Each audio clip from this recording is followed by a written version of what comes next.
Taxonomy, classification, and naming. Taxonomy is a word you need to know and understand because it will be on the STAR exam. It's not going to be the answer to the question. It's going to be in the question. So you need to understand what taxonomy is to understand the question. So let's see what taxonomy is. Obviously, taxonomy has to do with classification and naming. Taxonomy is the classification of organisms. When we're talking about organisms, we're talking about all living things. All living things are classified, organized, categorized. All right, that process of categorizing is called taxonomy. That classification is based upon their physical characteristics and their behaviors. For example, if we categorize all mammals, okay? So we talked about mammals. They're based upon their physical characteristics. That fact that they have hair, that they are warm-blooded, that they're live birth. Those are physical characteristics. Behaviors is more like they're carnivores or they're herbivores. They have maybe specific reproductive season. Their physical appearance and their behavior is also based upon their genetics. So this taxonomy, we started off, this was originally designed using physical characteristics and behaviors, and we are in the future, in the moment, now developing it based upon genetics as well. So, taxonomy. Now, to get into the details, we're going to do this paper. When we are done, we'll glue it in so you can actually set the journal to the side right now. All right, so everything is organized into what's called a hierarchy. So this is the easiest way for me to explain a hierarchy.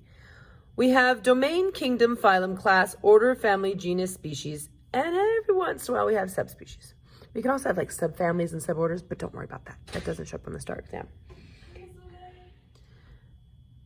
Domain is the largest group. We've talked about that. There's only 3 domains. All living things can be organized into one of the 3 domains: eukarya, bacteria, or archaea.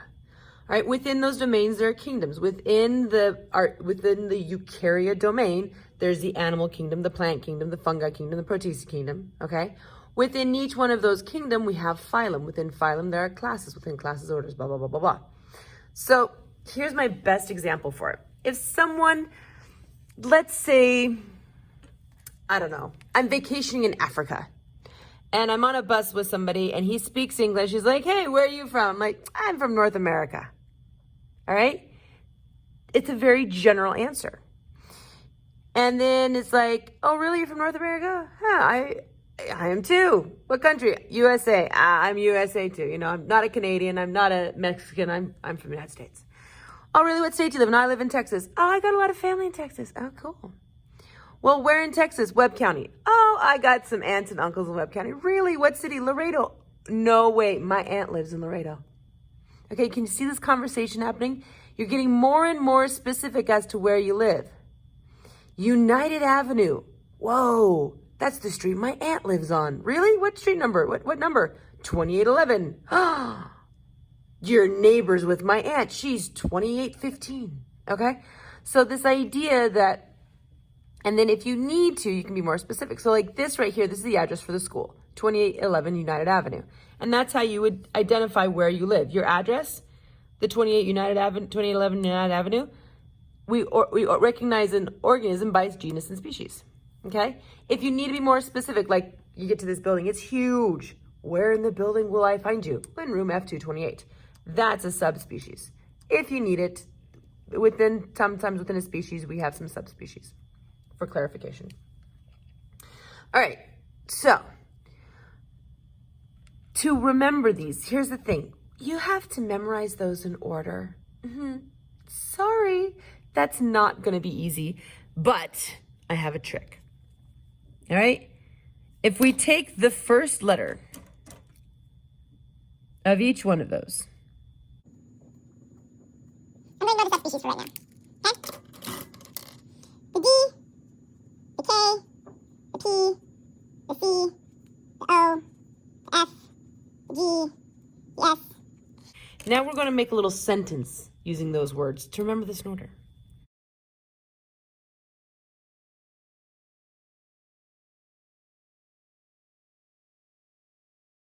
Dumb King Philip came over for good spaghetti. It's just to help you remember that domain is before kingdom, and kingdom is before phylum, and phylum is before class, because you say this in order. Dumb King Philip came over for good spaghetti. It's just a nice phrase that just kind of flows, and that way, if you're trying to remember which one is which one's a higher level and which one's a lower level, which one's more general, which one's more specific, which one has lots of species in it, which one has just a few species in it, that's how you can organize that, okay? So that's just a helpful thing. All right, let's look at these levels with a specific example. So over here, we have at the bottom domains, the animal kingdom, phylum, class, order, family, genus, species. We have a scientific name of an organism, Panthera leo. Think about that for a moment. What do you think that is a scientific name for? All right? Panther, big kitty, Leo, lion. All right? Common name, we call it a lion. Scientific name, Panthera leo. So we're going to analyze the classification of the lion. We're going to start all the way down here at domains. There are 3 domains. Lion is found in the eukaryote domain. Within the eukaryote domain, we have 4 kingdoms of the eukaryote domain. All right, we know one of them is the animal. The other kingdoms, animals, plants, fungi, protista. Those are the 4 kingdoms within the eukaryote domain. That's what those 4 little boxes right there within the eukaryote domain represent. If you look here, we're going to zoom in on the animal kingdom. So, animals. What do all animals have in common? All animals are heterotrophs. Okay, I'm getting this from the notes. Remember we did this, right? Animal kingdom, right there, heterotrophs, mobile, multicellular.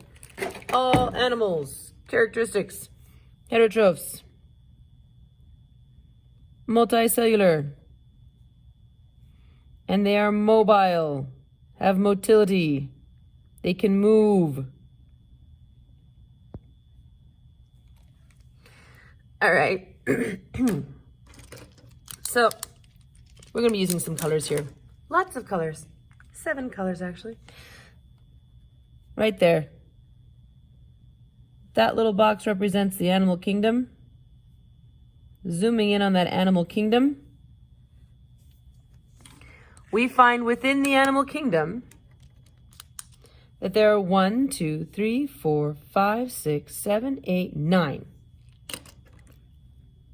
9 phyla. Phyla is plural for phylum. There are 9 phyla in the animal kingdom. So we're going to look at just one of those phylum, specifically the phylum Chordata. Lions are not just animals, which is a very general category. They are of the phylum Chordata. Chordata, what does that mean? Chordata means that it has a spinal cord. It has a spine.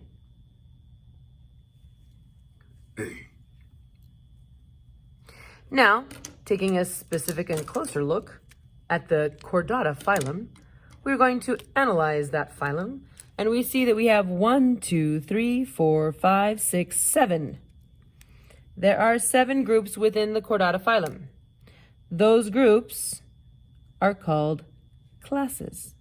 We are going to specifically be focusing on the Mammalia class.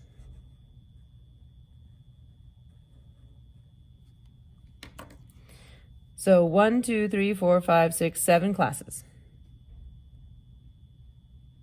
in the Chordata phylum.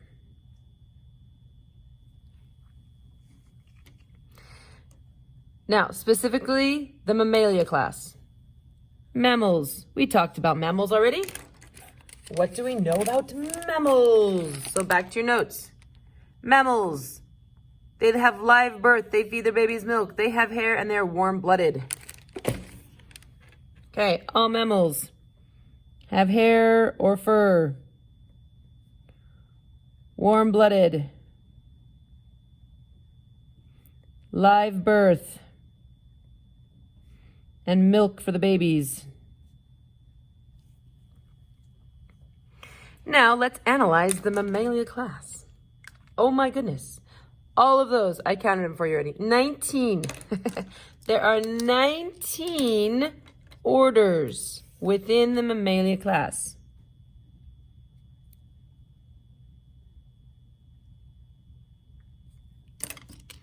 Okay, so mammalia is Latin for mammal. We're going to look at just one of those orders, specifically the order Carnivora. So again, remember, we're talking about the lions. Lions are in the eukaryote domain. More specific, they're in the animal kingdom. More specific, they're in the phylum Chordata. They have a spinal cord. Even more specific, lions are mammals. They have hair, warm-blooded, and they have live birth, and they feed their babies milk. Even more specific, they're in the order Carnivora. Carnivora means they eat meat. We're talking about predators. Within the order Carnivora, we can get even more detailed. We have these groups in here that are called families.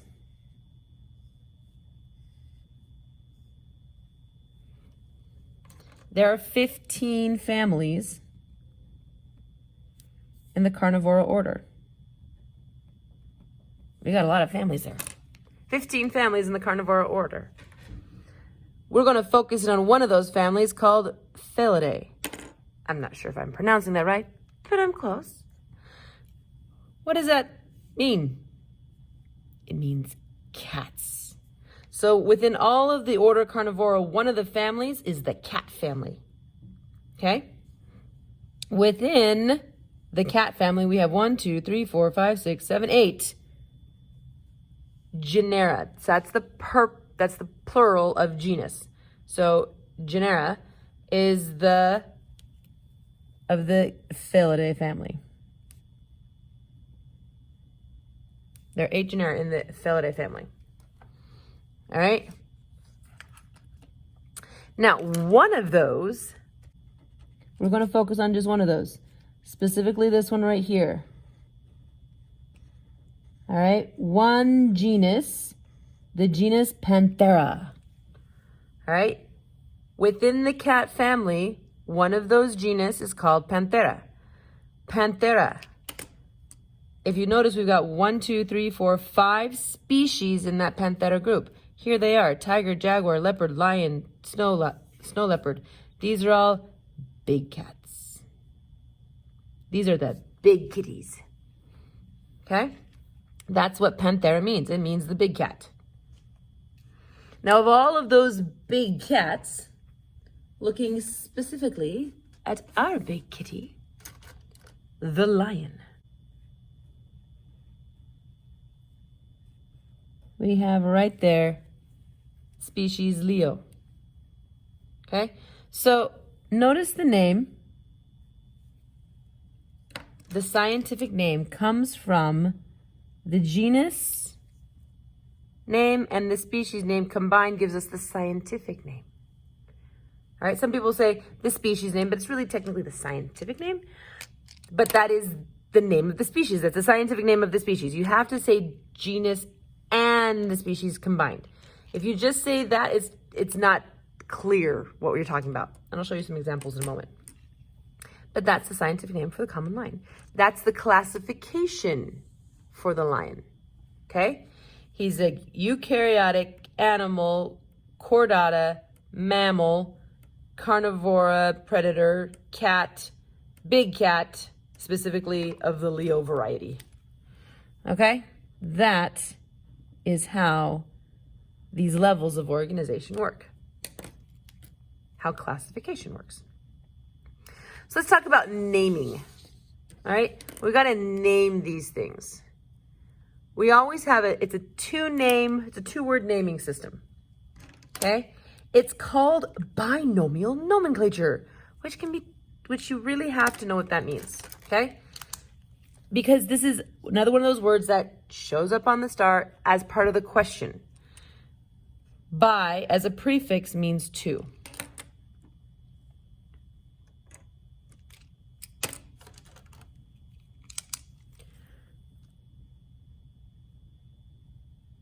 I just realized that's spelled wrong. It's not binomial, it's just binomial. Hello. Binomial. Spelled that wrong. Binomial, nomial means word. And then nomenclature. Nomenclature just means we're talking about a naming system. Okay? So binomial nomenclature literally means two-word naming system. They'll use that phrase in the test, considering the binomial nomenclature, and you're like, what? It's just this system of using two names to name everything. So let's see what we're talking about here. Humans. In English, we say human. In Spanish, we say humano. In German, I'm probably going to pronounce this wrong. Mensch. Meh. All right, that's the German word for human. Scientific name. Doesn't matter what language you speak. If you are a scientist, you know that Homo sapien, you're talking about humans. Now notice with the scientific name, that uppercase and then lowercase. And if it's typed, it's written in italics. Uppercase, lowercase. Okay? Homo sapien, that is the scientific name for humans. Now, we're going to take a look at that. There's two words to that name. The first word, homo, is the genus in which humans exist. We're the only living species in the Homo genus. All right? Species, name is sapien. All right. Dog. In Spanish, perro. In German, Hund. Scientific name, Canis lupus. And this one has a third, familiaris. Okay? Now, I'll show you why that is right now. Wolf. In Spanish, lobo. In German, wolf. Scientific name, Canis lupus.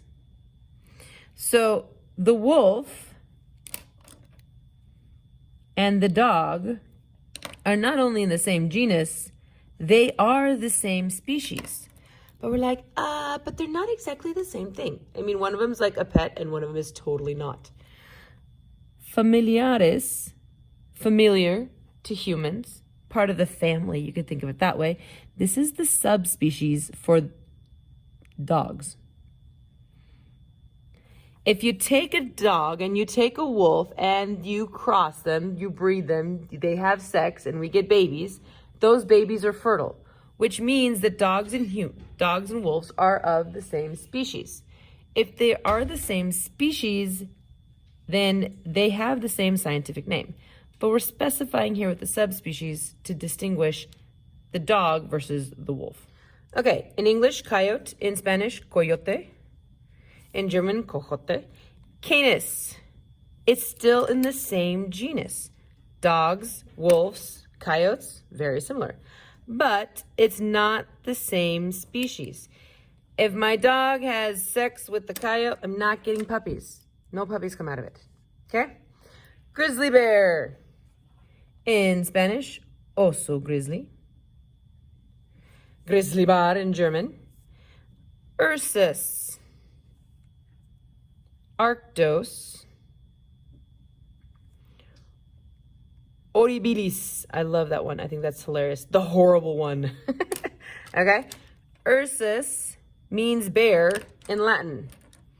Arctos in the north. Okay? And you're probably like, but isn't the polar bear also polar? Isn't that one in the north?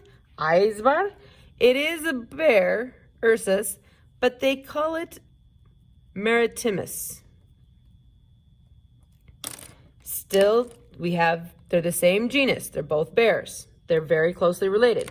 Maritimus, if you know much about polar bears, you know they actually like to swim in the ocean. Mar, in Spanish and Latin, that means ocean. These are ocean swimming bears. Okay? Black bear, oso negro.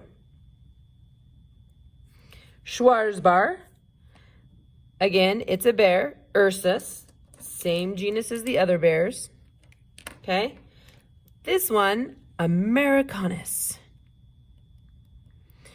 Now, Americanus, like America, specifying this is the black bear of North America because there's a black bear in Europe. So we have to clarify which black bear we're talking about. Okay? Now, next example, starfish. Okay? Estrella de mar. Sea stern. Now, the scientific name, Astropecten americanus. Astro means star. Pecten means chest. So the star chest. Okay, sure. Americanus. Now, wait a second. Americanus and Americanus. What on earth does a black bear and a starfish have anything to do with each other? Well, this starfish, this species of starfish, and that species of bear happen to be both from North America. So that species name is a descriptor that lets you know something about it, but what really tells you what it is the genus name. The genus name told me this was a bear. The genus name told me this was a dog. The genus name told me this was a type of starfish. This is where that tells us if they're closely related. This is just a specific detailer. So when you look at like humans and you compare like names of humans, this would be like the last name, all right? Oh, you're of the Canis. Oh, you're all related to each other. Just like here, Ursus. Oh, Ursus. Oh, they're all related to each other. Okay, that tells you that they're closely related. This is just a detail within that group. So the genus tells us who's closely related. All right, so now we understand scientific name. Remember this binomial nomenclature, two names, the genus and the species. All right, the last thing I want to go is just a quick why? Why do we even need the scientific names? Why go through the effort of creating this system, for creating all these names, for having all of this process? And by the way, this is constantly changing. As we get more information, it's 19 orders within the mammalia right now. That could change. And technically, within the animal kingdom, that's just the 9 common phyla. There's like 36 different phylum within the animal kingdom. I just mentioned the 9 that are most the common ones. Okay, so there's this, as we understand more, as we learn and discover more species, these different levels can change. There's going to be change there. So why go through all of this effort? Okay, we have this example here. Again, Puma con color. That's the genus. That's the species. We're looking at a scientific name. The common name, mountain lion, or puma, or cougar, or catamount, or panther, or Nittany lion. Those are all names for the same species. I grew up in the Rocky Mountains. In the Rocky Mountains, we call it a mountain lion. In the East Coast, they call it a puma. On the West Coast, they call it a cougar. Here in Texas, they call it a panther. I'm not sure where they use those two names, but those are all in English. Words for the same species. I had a conversation with an uncle who lives on the East Coast, and I was telling him that I saw a mountain lion. He's like, "You mean a puma?" I'm like, "I don't know what's a puma. Is that a mountain lion?" He's like, "I don't know. Is it the same thing or is it a different species?" I'm like, "I don't know." But if I said, I saw a puma con color, it's like, "Oh, cool. I've seen those before." We knew we were talking about the same thing. If we had known the scientific name. So, why do we have scientific names? Why do we need them? Scientific names help avoid confusion. And that's a good thing, especially, I mean, this is all within the same language. Imagine trying to communicate across languages. This helps avoid a lot of that confusion overall. All right, that is taxonomy. Cut down that dotted line right there, down the middle. And we are going to glue this in, open the journal. Now, as you open the journal, you'll be like, it doesn't fit. Right here with this one, you're gonna have to cut the white off the bottom. And you might need to trim a little bit off the top too. But it should fit on that page without too much difficulty. You don't need a lot of glue for that to stay in there forever. So just get that in there. And this we'll just put on the oops page. And there we go, our notes on taxonomy. In this page, I also glue in the activity on dichotomous keys. Okay, so the dichotomous key activity, we're going to glue that worksheet in on this page when we're done with it. So there we go. There's taxonomy, classification, and naming.